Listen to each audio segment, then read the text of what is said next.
जय श्री कृष्णा। राधे राधे मित्रों। भगवान श्री हरि विष्णु की कृपा आप सब पर बनी रहे। आज के इस वीडियो में आप श्रीमद् भागवत गीता के 11वें अध्याय का श्रवण करेंगे। भगवान के वचन सुनकर अर्जुन बोले, हे भगवान, मेरे पर अनुग्रह करने के लिए परम गोपनीय आध्यात्म विषयक वचन अर्थात उपदेश आपके द्वारा जो कहा गया, उससे मेरा यह अज्ञान नष्ट हो गया है। क्योंकि हे कमल नेत्र, मैंने भूतों की उत्पत्ति और प्रलय आपसे विस्तार पूर्वक सुने हैं तथा आपका अविनाशी प्रभाव भी सुना है।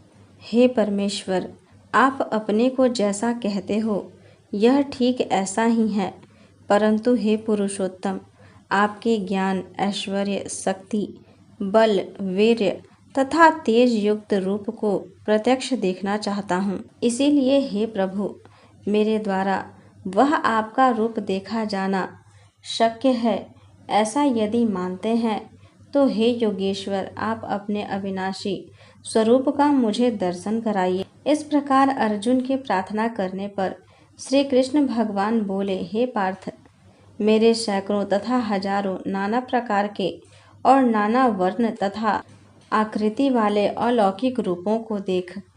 हे भरतवंशी अर्जुन, मेरे में आदित्यों के अर्थात अदिति के 12 पुत्रों को और 8 वसुओं को, 11 रुद्रों को तथा दोनों अश्विनी कुमारों को और 49 मरुदगनों को देख। और भी बहुत से पहले न देखे हुए आश्चर्यमय रूपों को देख। हे गुडाकेश, अब इस मेरे शरीर में एक जगह स्थित हुए चराचर सहित संपूर्ण जगत को देख तथा और भी जो कुछ देखना चाहता है सो देख, परंतु मेरे को इन अपने प्रकृति नेत्रों द्वारा देखने निसंदेह समर्थ नहीं है। इससे मैं तेरे लिए दिव्य अर्थात अलौकिक चक्षु देता हूँ। इससे तू मेरे प्रभावों को और योग शक्ति को देख। संजय बोले, हे राजन, महायोगेश्वर और सब पापों के नाश करने वाले भगवान ने इस प्रकार कहकर उसके उपरांत अर्जुन के लिए परम ऐश्वर्य युक्त दिव्य स्वरूप दिखाया। उस अनेक मुख और नेत्रों से युक्त तथा अनेक अद्भुत दर्शनों वाले एवं बहुत से दिव्य आभूषणों से युक्त और बहुत से दिव्य शस्त्रों को हाथों में उठाए हुए तथा दिव्य माला और वस्त्रों को धारण किए हुए और दिव्य गंध का अनुलेपन किए हुए एवं सब प्रकार के आश्चर्यों से युक्त सीमा रहित विराट स्वरूप परम देव परमेश्वर को अर्जुन ने देखा। हे राजन, आकाश में 1000 सूर्यों के एक साथ उदय होने से उत्पन्न हुआ जो प्रकाश होवे, वह भी उस विश्व रूप परमात्मा के प्रकाश के सदृश कदाचित ही होवे। ऐसे आश्चर्यमय रूप को देखते हुए पांडुपुत्र अर्जुन ने उस काल में अनेक प्रकार से विभक्त हुए अर्थात पृथक पृथक हुए संपूर्ण जगत को उस देवों के देव श्री कृष्ण भगवान के शरीर में एक जगह स्थित देखा। उसके अनंतर वह आश्चर्य से युक्त हुआ हर्षित रोमों वाला अर्जुन विश्व रूप परमात्मा को श्रद्धा भक्ति सहित सिर से प्रणाम करके हाथ जोड़े हुए बोला, हे देव, आपके शरीर में संपूर्ण देवों को तथा अनेक भूतों के समुदायों को और कमल के आसन पर बैठे हुए ब्रह्मा को तथा महादेव को और संपूर्ण ऋषियों को तथा दिव्य सर्पों को देखता हूँ।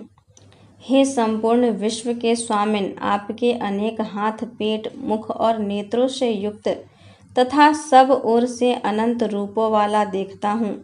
हे विश्वरूप, आपके न अंत को देखता हूँ तथा न मध्य को और न ही आदि को ही देखता हूँ।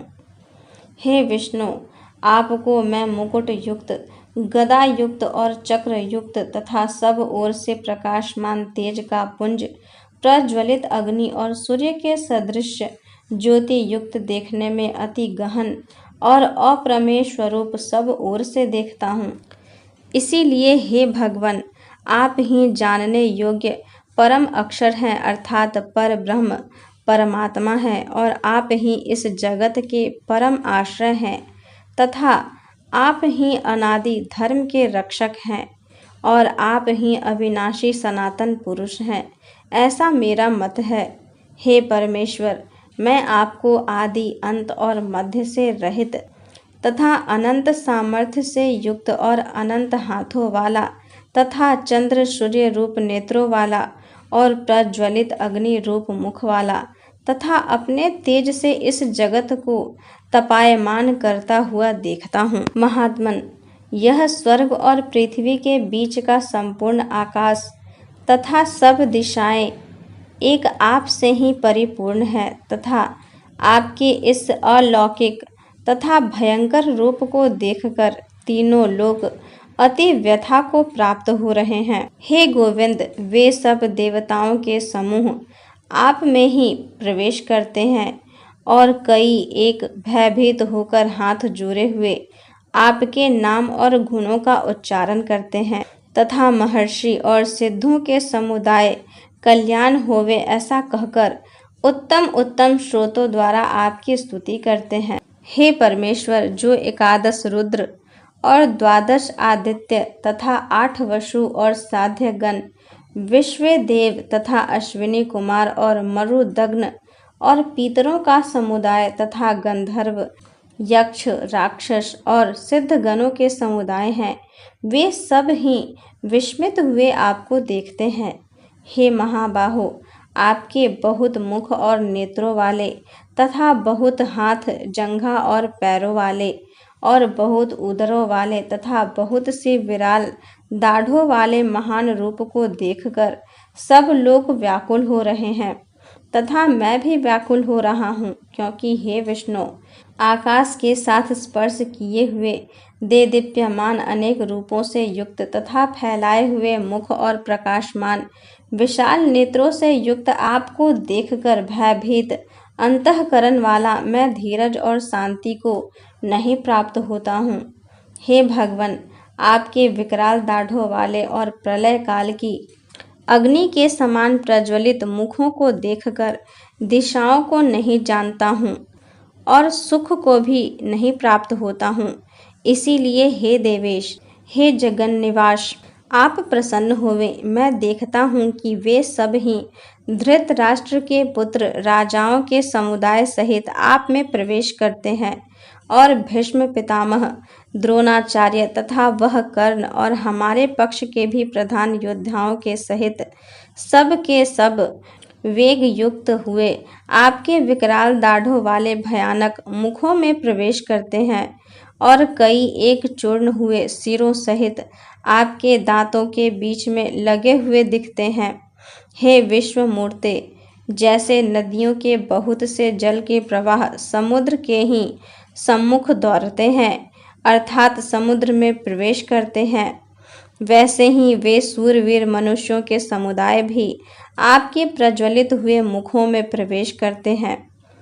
अथवा जैसे पतंग मोह के वश होकर नष्ट होने के लिए प्रज्वलित अग्नि में अति वेग से युक्त हुए प्रवेश करते हैं, वैसे ही यह सब लोग भी अपने नाश के लिए आपके मुखों में अति वेग से युक्त हुए प्रवेश करते हैं और आप उन संपूर्ण लोकों को प्रज्वलित मुखों द्वारा ग्रसन करते हुए सब ओर से चाट रहे हैं। हे विष्णु, आपका उग्र प्रकाश संपूर्ण जगत को तेज के द्वारा परिपूर्ण करके तपायमान करता है। हे भगवान, कृपा करके मेरे प्रति कहिए कि आप उग्र रूप वाले कौन हैं। हे देवों में श्रेष्ठ, आपको नमस्कार है। आप प्रसन्न होइए। आदि स्वरूप आपको मैं तत्व से जानना चाहता हूँ, क्योंकि आपकी प्रवृत्ति को मैं नहीं जानता। इस प्रकार अर्जुन के पूछने पर श्री कृष्ण भगवान बोले, हे अर्जुन, मैं लोकों का नाश करने वाला बढ़ा हुआ महाकाल हूँ।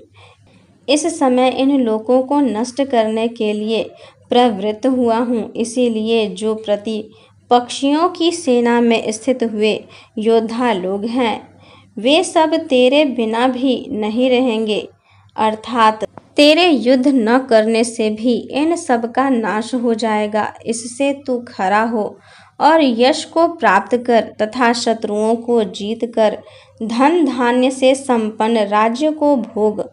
और यह सब सूरवीर पहले से ही मेरे द्वारा मारे हुए हैं।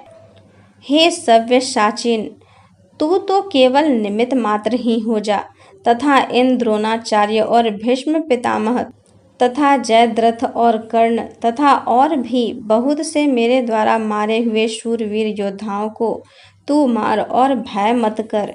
निसंदेह तू युद्ध में वैरियों को जीतेगा, इसीलिए युद्ध कर।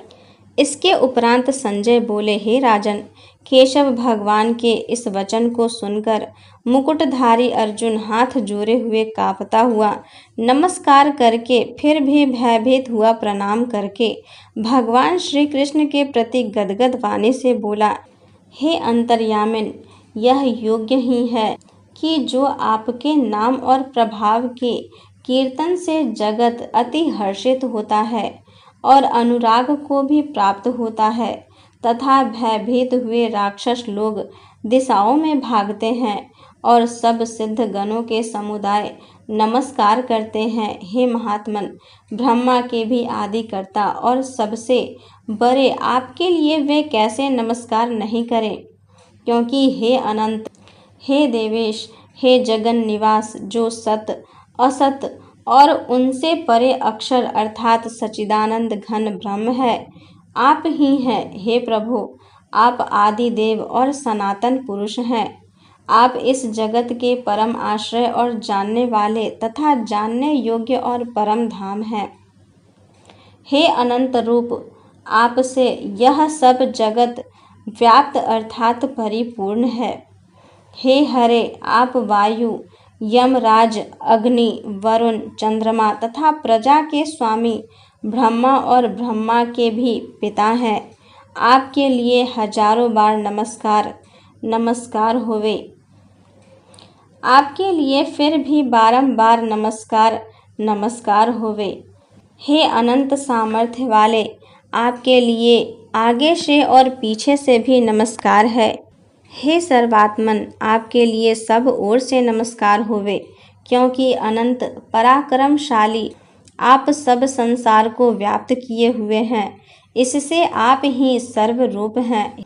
हे परमेश्वर सखा, ऐसे मानकर आपके इस प्रभाव को न जानते हुए मेरे द्वारा प्रेम से अथवा प्रमाद से भी हे कृष्ण, हे यादव, हे सखे, इस प्रकार जो कुछ हठपूर्वक कहा गया है, और हे अच्युत, जो आप हंसी के लिए विहार, शय्या, आसन और भोजन आदिकों में अकेले अथवा उन सखाओं के सामने भी अपमानित किए गए हैं, वह सब अपराध अप्रमेय स्वरूप अर्थात अचिंत्य प्रभाव वाले आपसे मैं क्षमा कराता हूँ। हे विश्वेश्वर, आप इस चराचर जगत के पिता और गुरु से भी बड़े गुरु एवं अति पूजनीय हैं। हे अतिशय प्रभाव वाले, तीनों लोकों में आपके समान भी दूसरा कोई नहीं है, फिर अधिक कैसे होवे।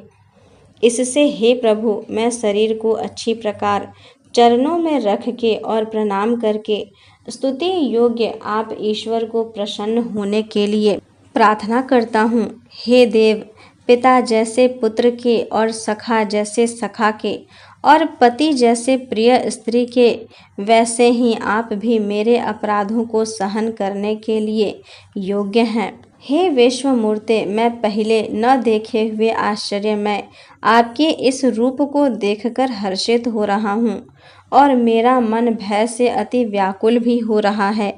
इसीलिए हे देव, आप उस अपने चतुर्भुज रूप को ही मेरे लिए दिखाइए। हे देवेश, हे जगन निवास, प्रसन्न होइए। हे विष्णु, मैं वैसे ही आपके मुकुट धारण किए हुए तथा गदा और चक्र हाथ में लिए हुए देखना चाहता हूँ। इसीलिए हे विश्वरूप, हे सहस्त्र बाहो, आप उस ही चतुर्भुज रूप से युक्त होइए।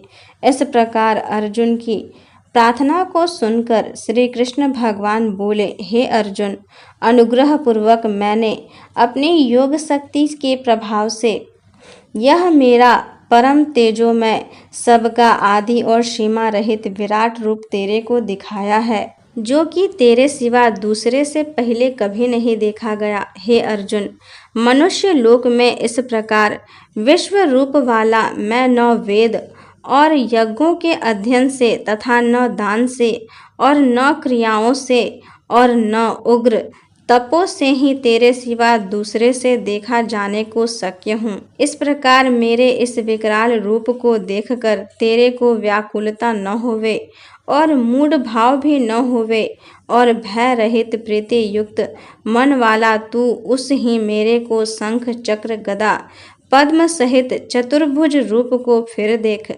उसके उपरांत संजय बोले, हे राजन, वासुदेव भगवान ने अर्जुन के प्रति इस प्रकार कहकर फिर वैसे ही अपने चतुर्भुज रूप को दिखाया और फिर महात्मा कृष्ण ने सौम्य मूर्ति होकर इस भयभीत हुए अर्जुन को धीरज दिया।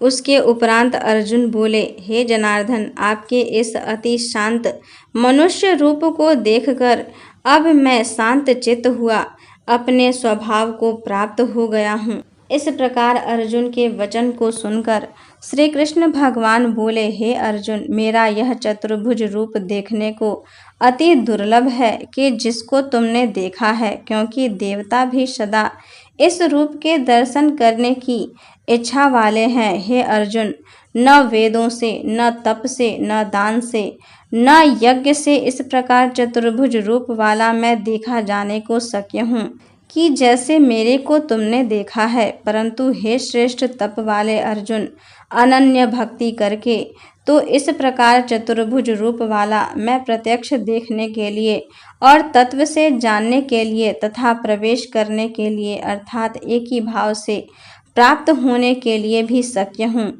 हे अर्जुन, जो पुरुष केवल मेरे ही लिए सब कुछ मेरा समझता हुआ यज्ञ, दान और तप आदि संपूर्ण कर्तव्य कर्मों को करने वाला है और मेरे परायण है, अर्थात मेरे को परम आश्रय और परम गति मानकर मेरी प्राप्ति के लिए तत्पर है तथा मेरा भक्त है, अर्थात मेरे नाम, गुण, प्रभाव और रहस्य के श्रवण, कीर्तन, मनन, ध्यान और पठन पाठन का प्रेम सहित निष्काम भाव से निरंतर अभ्यास करने वाला है और आसक्ति रहित है, अर्थात स्त्री, पुत्र और धन आदि संपूर्ण सांसारिक पदार्थों में स्नेह रहित है और संपूर्ण भूत प्राणियों में वैर भाव से रहित है, ऐसा वह अनन्य भक्ति वाला पुरुष मेरे को ही प्राप्त होता है। इस प्रकार श्रीमद् भागवत गीता में विश्व रूप दर्शन योग नामक 11वां अध्याय संपूर्ण हुआ।